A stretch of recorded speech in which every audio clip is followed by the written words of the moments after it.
Chief of Staff Mikey McCoy stands near Charlie. A shot rings out.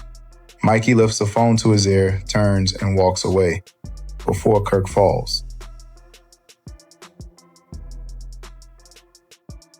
And I want to thank the Turning Point USA board and my husband's chief of staff, the amazing Mikey McCoy. It began like one of those late-night rumors that drift through the internet. A whisper, a headline, a comment that refuses to die. No one could prove where it started, only that it spread fast enough to make everyone stop scrolling for a second. People online claimed that something strange had happened inside the Turning Point organization after a mysterious phone call in early September. Some said the call came from an unlisted number. Others swore it was placed by a staffer who had been silent for months.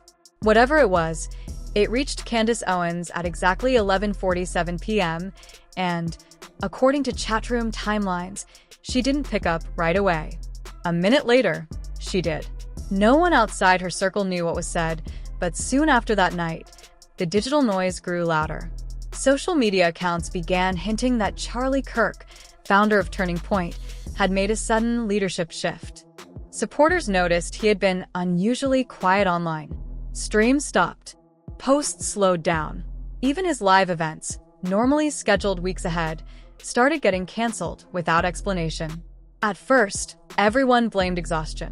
Running a national movement was no small thing. But then, a small detail caught people's attention, a leaked internal memo about temporary financial restructuring.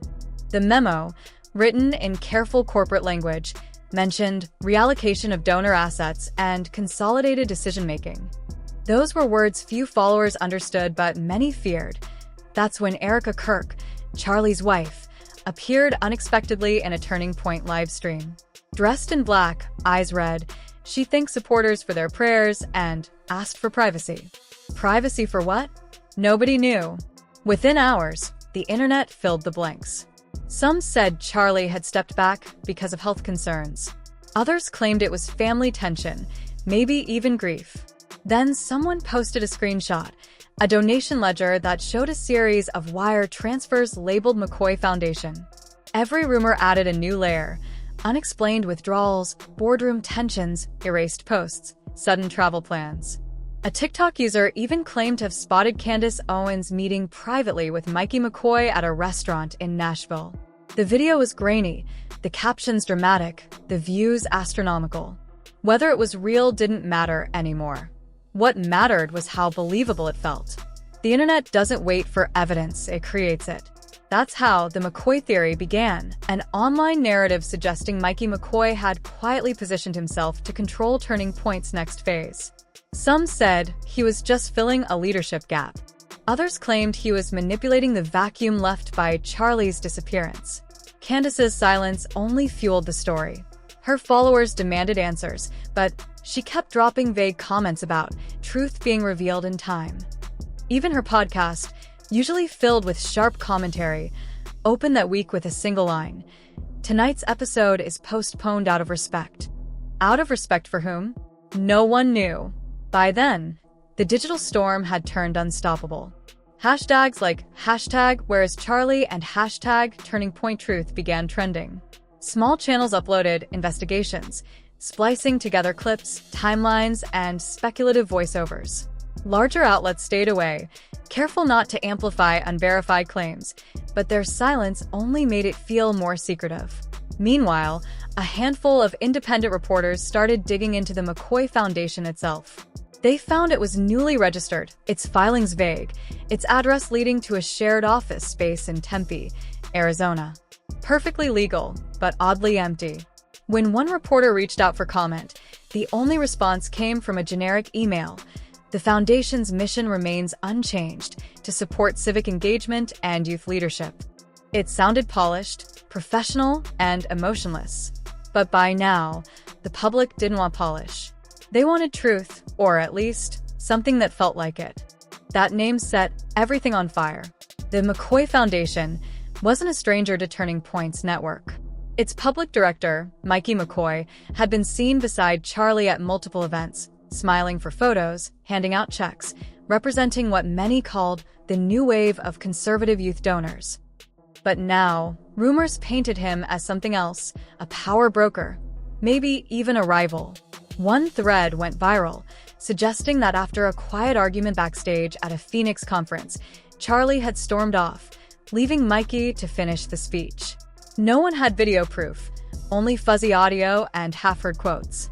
Still, the idea of a split at the top was too juicy to ignore. Even Candace Owens, who had stayed silent since the midnight call, began posting cryptic messages. "Truth always finds a way," she tweeted. Then another. "Some things end in silence for a reason." Every word was dissected. Was she talking about Charlie, Mikey, or the direction Turning Point was taking without him? Then came the story that pulled everyone in deeper, the 2 letters. According to a self-described former staffer, 2 sealed envelopes had been sent out to board members. One contained Charlie's resignation note. The other contained a set of instructions about the organization's next phase. Allegedly, both letters bore Charlie's signature, but only one was real. That rumor turned the internet into a digital courtroom. Everyone wanted proof. Nobody had it. Meanwhile, screenshots of internal chats began to surface, people claiming to have seen private emails mentioning unapproved donations, incomplete audit records, and emergency meetings. A few claimed those meetings included Erika Kirk and Candace Owens together, something that hadn't happened in months. And yet, through all the noise, one question kept echoing. Where is Charlie? Weeks passed with no live appearances, no statements, not even a photo. When Turning Point hosted a rally in Dallas, Mikey McCoy took the stage inst. By mid-October, the online world had become obsessed with the mystery. Every day, new videos popped up claiming to have the missing pieces, voice recordings, leaked DMs, anonymous witnesses. Each clip began the same way: dark background, urgent music, a voice saying, "This story is still developing." And yet, the deeper people dug, the stranger it got. In the fictionalized retelling that spread across comment sections and podcasts, Charlie Kirk hadn't vanished completely. He was seen, briefly, boarding a private jet in Scottsdale. A flight log, posted anonymously, showed the plane headed to Washington, D.C., but what happened after that remained unclear. Some claimed he had gone off-grid to negotiate with donors. Others whispered that he was forced to step aside after a late-night meeting didn't go his way.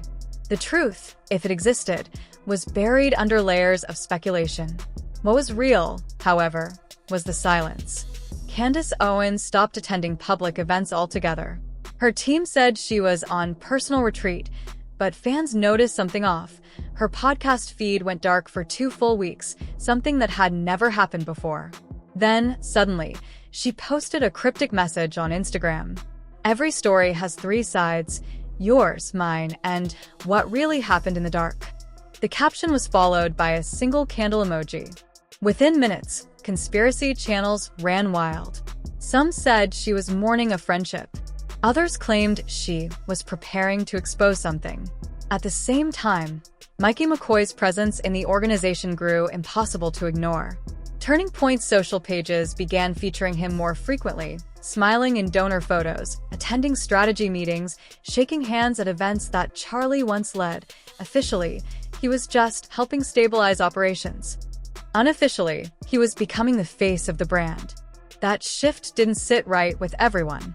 In a fictionalized exchange inspired by anonymous posts, a supposed former board assistant, independent watchdog accounts online claimed to have found inconsistencies in donation tracking. Nothing illegal, nothing proven, just numbers that didn't match across filings. When people pointed it out, the posts disappeared. Screenshots were taken, reposted, deleted again. It felt less like a cover-up and more like a cleanup. But the fictionalized story spreading across social media added another twist: that someone inside had started recording calls. The rumor said a hidden recording existed, a tense conversation between Charlie, Candace, and Mikey about restructuring Turning Point's finances. Some said it was a debate about ethics. Others said it was a power struggle. No one had heard the tape, but that didn't stop thousands from insisting it was real. And then, seemingly out of nowhere, Erika Kirk reappeared, this time in a private live stream that was quickly downloaded and shared. Her tone was calm, but her words were heavy. Sometimes, she said, when you build something too big, people start thinking it belongs to them. To the online audience, that sounded like confirmation of everything. In a matter of hours, her quiet statement became the top trending topic under #TurningPointTruth. Commentators read it like scripture. Every word analyzed, every pause replayed. But if Erika's message was a warning, Mikey McCoy didn't seem bothered. The next day, he hosted an event in Dallas, walking onto the stage with his usual grin, thanking supporters and talking about a new era of leadership. Clips from that speech flooded social media. Some viewers noticed subtle jabs, mentions of fake loyalty, past mistakes, and cleaning house. To some, it was coincidence. To others, it was code. As the fictional investigation deepened, digital sleuths started connecting Mikey's sudden rise to the earlier McCoy Foundation donations. They mapped out timelines, comparing event schedules, funding dates, and press appearances. What they found wasn't scandal. Meanwhile, whispers about Charlie's absence grew darker. Some claimed he was in D.C., negotiating with old allies. Others said he'd been pushed out entirely, stripped of decision-making power. A few posts even hinted that he had left voluntarily, tired of the infighting, seeking something quieter. Candace Owens, for her part, kept playing the long game. She started dropping breadcrumbs, vague comments about truth seekers, wolves in the temple, and the price of silence. To some, it sounded like poetry. To others, it was strategy. Her followers began treating her posts like clues. Every emoji, every pause, every hashtag turned into part of a larger puzzle. Then came the anonymous email. Several political podcasters reported receiving the same message from an encrypted address titled Project Revival. It read, "Leadership has changed hands. The movement will never be the same. Follow the money." No attachments, no signature, just that. Some said it was a prank. Others believed it was a breadcrumb from someone deep inside. Either way, it added gasoline to a digital fire that was already burning out of control. By late October, it wasn't just a story anymore. It was an obsession.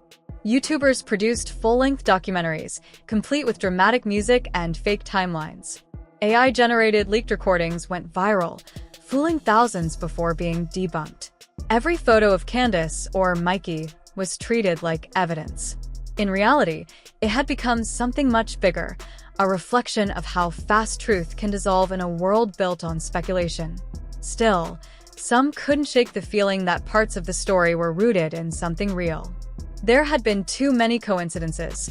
The memo, the silence, the shift in leadership, the cryptic messages. And at the center of it all, one unanswered question remained: who made that late-night phone call to Candace Owens? Some said it was Charlie himself, warning her that the organization was being hijacked. Others, CLA.